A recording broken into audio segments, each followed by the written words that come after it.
নজর রাখতেই হচ্ছে ওড়িশার কটকের দিকে। সেখানে কটক স্টেশনে শেড ভেঙে বিপত্তি।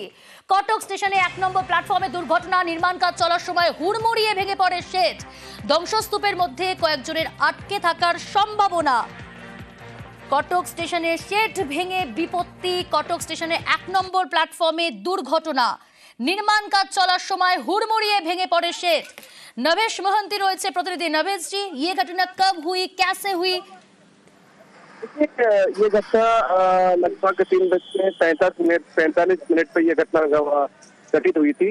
इसके पीछे का जो कारण बताया जा रहा है रेलवे की तरफ से वो ये है कि जो पुराना स्टेशन था उसको तोड़कर नया स्टेशन बनाया जा रहा है और जो डिसमेंटल का काम चल रहा था, जो एरिया को तोड़ने के लिए ये लोग बहुत बड़े बड़े मशीनरी यूज कर रही थी, ये लोग तो कर रहे थे, मगर ये पूरा स्ट्रक्चर ही पुराना स्ट्रक्चर ही रह गया, जिसकी वजह से प्लेटफॉर्म नंबर 1 तक जो जो ट्रेन की लाइन या फिर पटरी जा रही थी उस तक पहुंच गया ये मलबा, जिसकी वजह से बहुत देर तक लगभग 3 घंटे 45 मिनट तक ये इस रूट से जाने वाली हर ट्रेन को बातिल किया गया। इसका रूट को बदला गया। अभी थोड़ी देर पहले अभी भी हम कटक स्टेशन में ही हैं। अभी यहाँ थोड़ी देर पहले ये ट्रेन की आवाज आई है वो बहाल हो चुकी है और ट्रेन यहाँ से क्या स्थिति है?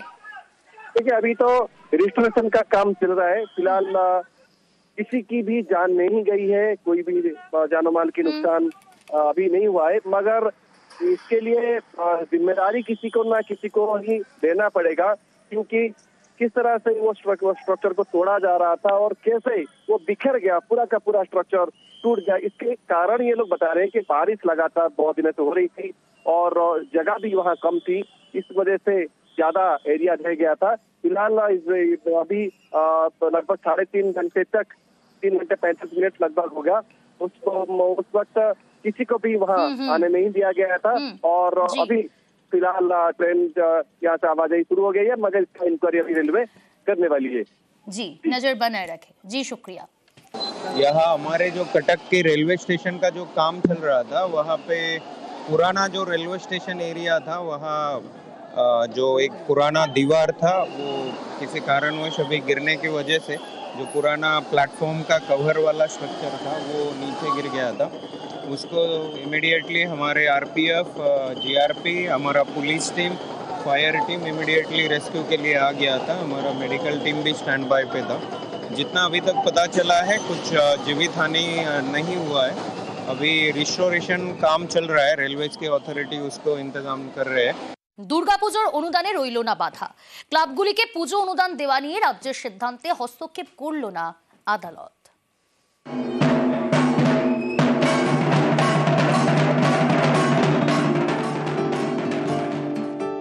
সামনেই দুর্গাপুজো।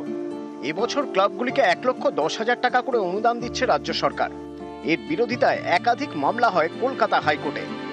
বুধবার বিচারপতি স্মিতা দাস দে এবং বিচারপতি সুজয় পালের বেঞ্চে শুনানি হয়। ডিভিশন বেঞ্চ বলে, রাজ্যের পুজো অনুদান সিদ্ধান্তে কোনো হস্তক্ষেপ করবে না হাইকোর্ট। গত বছরের খরচের হিসেব দিলে চলতি বছরের অনুদান মিলবে। গত বছরের পুজো অনুদানের টাকা কিভাবে খরচ হয়েছে সেই হিসেব যেসব ক্লাব এখনো দিতে পারেনি তাদের অনুদান দেওয়া যাবে না। এদিন আদালত জানিয়ে দেয় 2022 সালের 13 সেপ্টেম্বর কলকাতা হাইকোর্টের দেওয়া নির্দেশ মানতে হবে।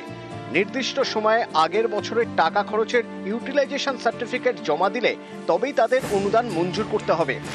চলতি বছরে বিজয়া দশমীর 1 মাস পরে সমস্ত ক্লাবকে তাদের টাকা খরচের ইউটিলাইজেশন সার্টিফিকেট জমা দিতে হবে রাজ্য পুলিশের ডিজি ও কলকাতা পুলিশের সিপির কাছে। শুনানির সময় এদিন রাজ্যের তরফে অ্যাডভোকেট জেনারেল কিশোর দত্ত বলেন, কলকাতা পুলিশ এলাকায় 2876টি ক্লাব, সব ক্লাবই খরচের হিসেব দিয়েছে। রাজ্য পুলিশ আওতাধীন এলাকায় 41,799টি ক্লাব। গত বছর পুজো অনুদান নেয় 41,795টি ক্লাব। এর মধ্যে 41,792টি ক্লাব খরচের হিসেব দিয়েছে। শুধুমাত্র শিলিগুড়ির 3টি ক্লাব দেয়নি। আমাদের ফল্টই হয়েছিল, কারণ আমাদের বিলটা সঠিক টাইম মতো জমা দেওয়া হয়নি। কারণ আমাদের এটা আগাগোড়াই মহিলা চালিত পূজা, এবার আমরা থাকি মহিলাদেরকে জাস্ট সাপোর্ট দেওয়ার জন্য। কোনো কারণবশত বিলটা জমা দেওয়া হয়নি। তারপরে আমাদের ক্লাবের নামে পুলিশের ওখান থেকে নোটিশ আসে।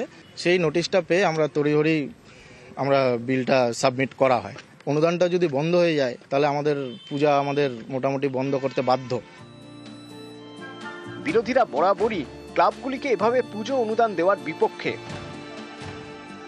যেভাবে টাকা দিয়ে ক্লাবগুলোকে কেনার চেষ্টা করছেন, সনাতনী হিন্দুদের ভোট ব্যাংক কেনার চেষ্টা করছেন ক্লাবগুলোকে, এবং হিন্দুদেরকে আমি ভাবতে বলবো মুর্শিদাবাদেও তো ক্লাব পেতো ক্লাব টাকা পেতো না এরকম তো নয়, কিন্তু মন্দিরটাই তো থাকলো না, পুজোটাই তো করার জায়গা থাকলো না। আগামী দিনে আপনার মন্দিরটা থাকবে কিনা সেই বিষয়ে বেশি সচেতন। এটা নিয়ে একটা রাজনীতি প্রত্যেক বছরই হয়, আমরা এটা দেখতে পাচ্ছি।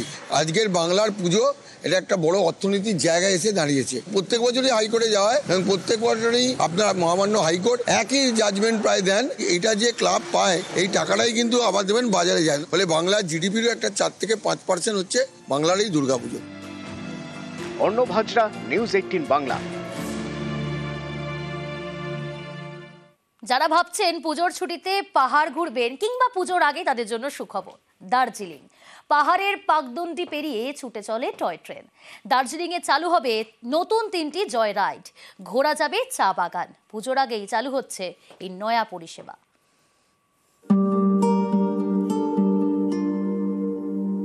দার্জিলিং মেঘ পিয়নে বাঙালির প্রেম, সব সময় জমজমাট।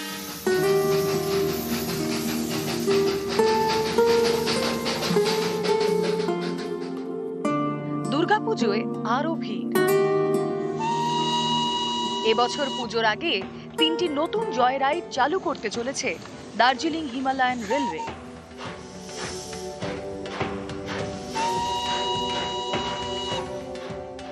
টি and timber special joy ride, sunrise special joy ride এবং প্রিমিয়াম ট্রেন।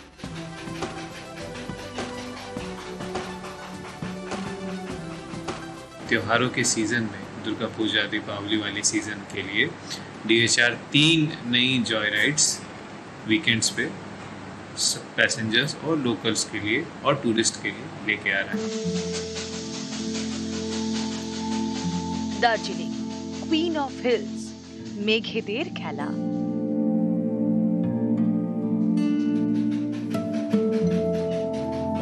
পাহাড়ের পাকদণ্ডি পেরিয়ে হেরিটেজ টয় ট্রেনের কুচ ইচ্ছে। এবার টয় ট্রেনের জয় রাইডে চা পাতার গন্ধ। সবুজ আমেজ, নতুন পথে ছুটবে টয় ট্রেন। পুজোর আগে চালু হবে এই পরিষেবা।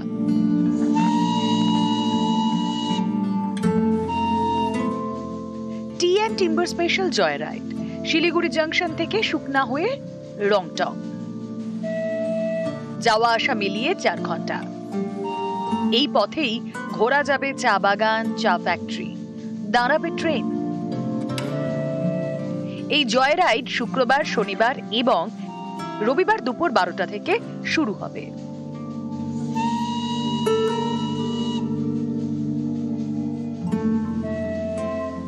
সানরাইজ স্পেশাল টয় ট্রেন চলবে কার্শিয়াংয়ে। ট্রেন ছাড়বে সকাল 7:15টায়, শুধু রবিবার করে। দার্জিলিং থেকে কার্শিয়াং এর মাঝে চলবে প্রিমিয়াম ট্রেন। শনিবার ও রবিবার মিলবে এই পরিষেবা। আমরা চাই এই যে পরিকল্পনাটা আছে সেটা যথাযথ বাস্তবায়িত হোক এবং যথাযথ সাফল্য অর্জন করুক। সাফল্য অর্জন করলেই কি হবে, এই যে নতুন পরিকল্পনা, নতুন প্রজেক্ট DHR এর এবং নতুন রাইড যে চালু হচ্ছে, তাতে প্রচুর সংখ্যক পর্যটক আকর্ষিত হবে এবং এই আকর্ষণেই কিন্তু পাহাড়মুখী তারা হবে।